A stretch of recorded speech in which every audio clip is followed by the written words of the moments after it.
49 అంటే సంతానం, 49 అంటే సంతోషం. 39 ఆంధ్రప్రదేశ్ తెలంగాణ. నమస్తే రమగారు. నమస్తే జయ. రమగారు ఏదైనా మంచి స్టోరీ చెప్పండి. కోటి విద్యలు కూటి కొరకే చెప్దాం. అంతేగా. మహాభారతంలో భీష్ముల వారు అంపశయ్య మీద పడిపోయారు కదా. అవును. పడిపోయిన తర్వాత ఆయన చాన్నాళ్ళు జీవించే ఉన్నారు. మన మకర సంక్రమణం వచ్చేదాకా, ఉత్తరాయణ పుణ్యకాలం వచ్చేదాకా ప్రాణాలతోటి ఉన్నారు. అయితే ధర్మరాజు రోజు వచ్చి తాతగారిని ముత్తాతని దర్శించేవాడు. ఆయన ఎన్నో రకాల ధర్మ సంబంధమైన వ్యవహారాలన్నీ ధర్మరాజుకు చెప్పాడట. ఆ చెప్పిన వాటిలలో కొన్ని కథలు ఉన్నాయి. ఆ కథల్లో ఇదొక కథ అంటారు. ఓకే. ఆ కథల్లో ఇదొక చిన్న కథ. ఇదేంటంటే ప్రతి జీవికి కావాల్సింది అన్నమే. జీవికి ఏం కావాలి, మనకేం కావాలి? ఎండ్ ఆఫ్ ద డే అంతేగా. ఓ ముద్ద అన్నం వేసుకుంటే చాలు. ఇంత కష్టపడి అన్నానికి బాచిపోతే ఎట్లా అనిపిస్తుంది. ఆ వేళకి ఏదో ఒక ముద్ద పడితే తర్వాత ఇంక ఎన్ని వేషాలైనా వేస్తాం మనం. అది లేకపోయాక ఏది ఉన్నా ప్రయోజనం లేదు కదా. దాని మీద ప్రతి జీవి అన్నాసక్తి కలిగిందే ఉంటుంది. కోటి విద్యలు ఎన్ని వేషాలు వేస్తారో ఆ వేషాలన్నీ కూడా కూటి కొరకే, భోజనం కోసమే. ఆ తర్వాత వేషం ప్లస్ మెయిన్ కావాల్సింది తిండి. దాని మీద ఒక కథ అన్నమాట. పూర్వం ఒక రాజ్యంలో ఒక పిల్లాడు 8-9 సంవత్సరాల పిల్లవాడు చనిపోయాడు. చనిపోతే సరే ఏం చేస్తారు, పాపం పిల్లాడిని తీసుకొచ్చి వల్లకాట్లో వదిలిపెట్టి వెళ్ళిపోతారట. అక్కడ పద్ధతి. ఓహో. పిల్లాడిని వల్లకాటుకు తీసుకొచ్చారు.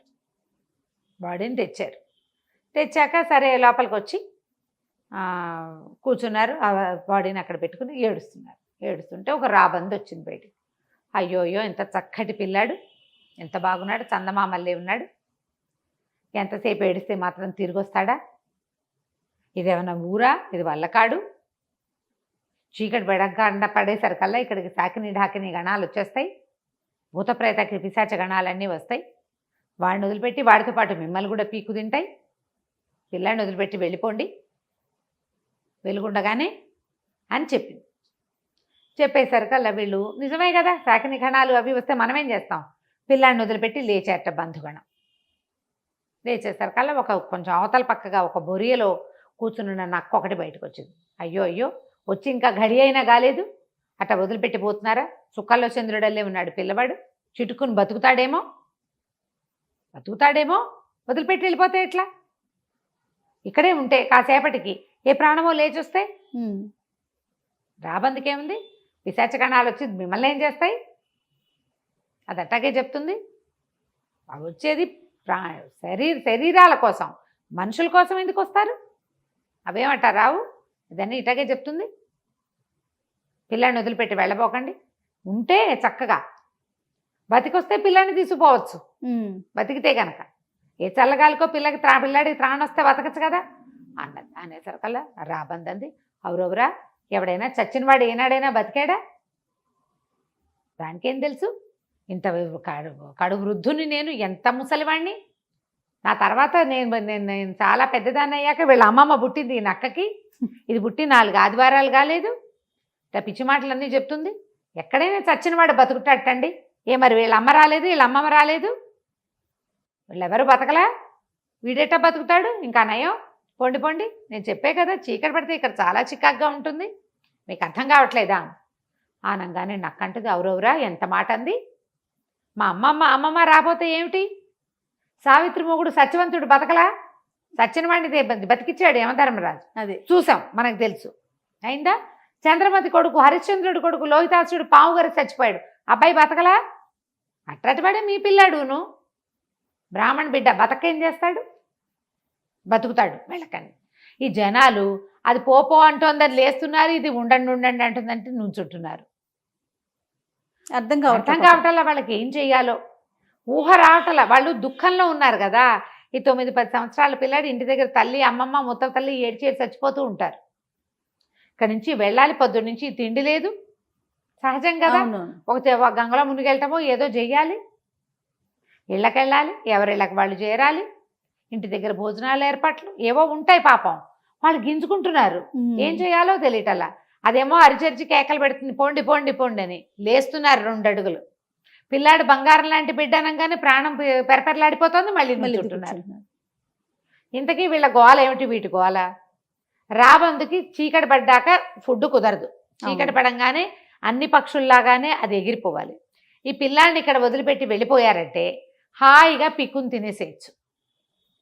నక్క గోలేమిటి, చీకటి పడితే రాబందు వెళ్ళిపోతుంది. గోతికాడ నక్క అంటారు. అది కాచుకుని కూర్చుని ఉంటుంది, శుభ్రంగా తను తినేయచ్చు. వెలుగుండగా గనక వాళ్ళు వెళ్ళిపోయారా రాబందు వచ్చేస్తుంది ఇక్కడికి. దాని ఫ్రెండ్స్ కూడా 2-3 వస్తారు, ఎముకలు కూడా మిగల్చవు. దాని ఆహారం గోల దానికి, దీని ఆహారం గోల దీనికి. అక్కడి నుంచి చుట్టాలు పక్కాలు అందరూ మొహాలు చూసుకున్నారు. ఒరే నాయన ఏదో చెప్తోంది కదా, బతికొస్తాడేమో, శివప్రార్థన చేద్దామని వందే శంభం ఉమాపతిం సురగురం అని శ్లోకాలు చదవటం మొదలుపెట్టారు. అక్కడి నుంచి ఆ రాబందు శాపనార్థాలు పెడుతుంది, నక్క శాపనార్థాలు పెట్టింది. వీళ్ళవేవి వినిపించుకోలేదు. రాబందు చెప్తూనే ఉంది, పొండి పొండి పొండి పొండి అని. అదేమో ఉండండి ఉండండి అంటుంది నక్క. వీళ్ళు శ్లోకాలు చదువుతుంటే కను చీకటి పడేసరికల్లా విహారార్థం పరమేశ్వరుడు వస్తూనే ఉంటాడు అక్కడికి ఎప్పటికప్పుడు. ఆయన భూత ప్రేత శాకిని ఢాకిని గణాలతోటి పరివృత్తుడై వచ్చాడు లోపలికి, శ్మశానంలోకి, వల్లకాట్లోకి ప్రవేశించి. లోపల శ్మశానంలో ఏం జరుగుతుంది సాధారణంగా క్రియ? కొన్ని కాలుతూ ఉంటాయి, కొన్ని పేలుతూ ఉంటాయి, కొన్ని పారేసినవి, కొన్ని పాతేసినవి ఉంటాయి. పిశాచ గణాలు తిరిగే ప్లేసు. అక్కడ వందే శంభం ఉమాపతిం శ్లోకం ఎట్ట వినపడుతుంది. ఆయన ఆశ్చర్యపోయి వీళ్ళ దగ్గరికి వచ్చాడు. వచ్చేసరికల్లా అందరూ పరమేశ్వరుని చూసి దండాలు పెట్టారు. ప్రభు రక్షించు కాపాడంటే, ఏమినైనా మీకేం కష్టం వచ్చింది, వల్లకాట్లో నుంచి ప్రార్థిస్తున్నారంటే, ఏగో చందమామ లాంటి పిల్లడు ఇట్ట పోయాడంటే లేచి వస్తాడులే అన్నాడు శివుడు. పిల్లాడు లేచి కూర్చున్నాడు ఆవరించుకుంటూ. ఏమిటర్రా ఇక్కడికి వచ్చి నుంచున్నాం, మామయ్య బాబాయ్ ఎందుకు ఇక్కడికి వచ్చాం మనమంతా అని అడుగుతున్నాడు. అడుగుతుంటే ఆశ్చర్యపోయారు. బతికేశాడు పిల్లాడు. హోస్ని రాబందు చెప్పింది నిజమే అయింది అనుకున్నారు. అక్కడి నుంచి నక్క తిట్టడం మొదలుపెట్టింది శివుడిని. ఎందుకు వచ్చావయ్యా నువ్వు మా ప్రాణం తీయటానికి అని. చుట్టాలు ఆశ్చర్యపోయారు. హోస్ని నక్క ఇంటి అక్కడి నుంచి ఏమన్నావు, పిల్లాడు బతుకుతాడు బతుకుతాడు ఉండండి ఉండండి అన్నావా? నువ్వు బతుకుతాడనే ఆశ నువ్వు పెట్టినందుకే కదా మేము శివప్రార్థన చేశాము. ఆయన దిగొచ్చి వరం ఇచ్చి పిల్లాడిని బతికించాడు, ఇప్పుడు తిడతావేమిటంటే గట్టిగా అరిచింది నక్క. మీ పిల్లాడి కోసం చెప్పానా, నా తిండి కోసం చెప్పాను కానీ ఆహారం కోసం చెప్పుకున్నాను. మీ పిల్లాడు ఎందుకు, మీరెందుకు, నా పొట్టకూటికి కానప్పుడు ఎవరు మాత్రం మనకెందుకు, మన తిండికి కాకపోతే అనగానే రాబందంది, మహానుభావ బతికించావు, పోన్లే నక్క నోట్లో కరక్కాయ పడింది, బతికిస్తే బతికించావులే అన్నది. అనేసరికి శివుడు ఏమిటి మీ తగాదా అని కనుక్కున్నాడు. అప్పుడు నక్క చెప్పింది, చీకటి పడితే ఇవి ఆహారం నాకు మిగిలిపోతుందని నేను వెళ్ళనివ్వలేదు. రాబందేమో వెలుగుండగానే తన ఆహారం సంపాదించుకోవడం కోసం వాళ్ళని వెళ్ళిపోమంది ప్రభు.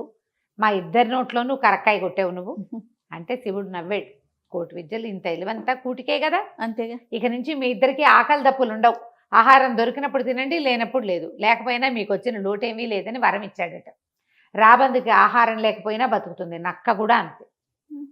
ఆకలి దప్పిక ఉండవు, ఆహారం కనపడితే తింటాయి అవి.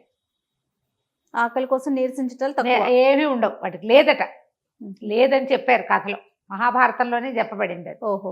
ఆకలి దప్పులు లేకుండా నక్క జాతికి రాబందు జాతికి వరం ఇచ్చాడట శివుడు. ఈ ప్రజలు ఈ పిల్లవాడిని పెట్టుకున్నారుగా, వాళ్ళు ఆ పిల్లాన్ని మోసుకుని ఇంటికి తీసుకుపోయారు. కథ కంచికి మనం ఇంటికి. నమస్తే నమస్తే. నమస్తే.